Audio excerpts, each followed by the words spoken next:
This is Insidious number 5. Okay, and you're wondering, why have they made 5 Insidious films? Because they don't cost a lot of money. They have very high return on investment. And as such, when you make money on films, they're going to keep making more of them. And guess what? That's what we have here with this film. But the first thing that you need to be aware of, and this is a teachable moment for you, MMT audience, whenever we get these, we really want to drill down on them.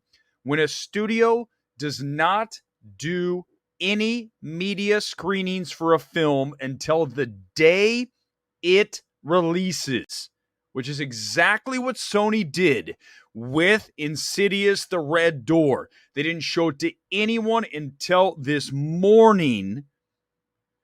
You know that the studio is aware that they have a really terrible film on their hands.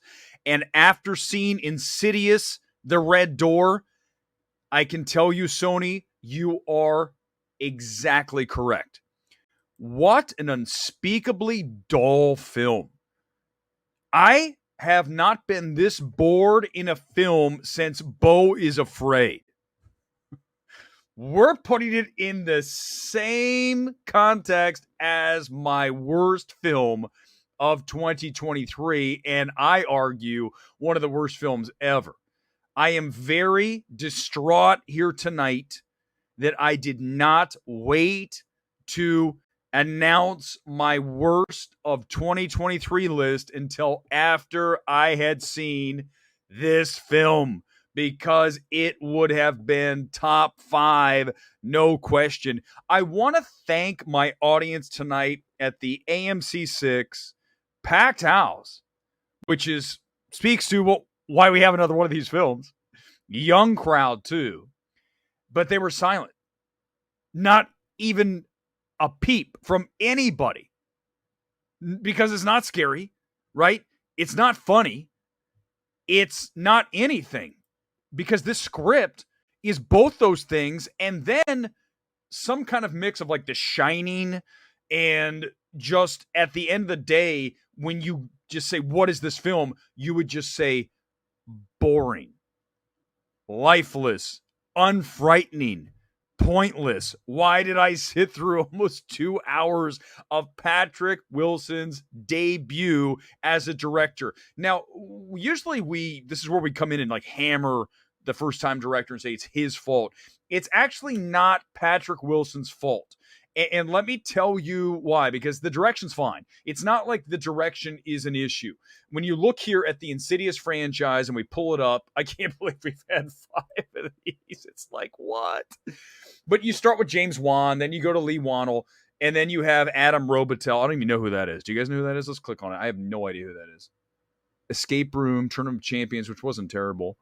He did one of the Paranormal Activity movies. Okay, well, and now you have Patrick Wilson, who's like, okay, if you want me to still be in this, let me make my directorial debut. But it's not his fault. It is the screenplay here that is written by Scott Teems.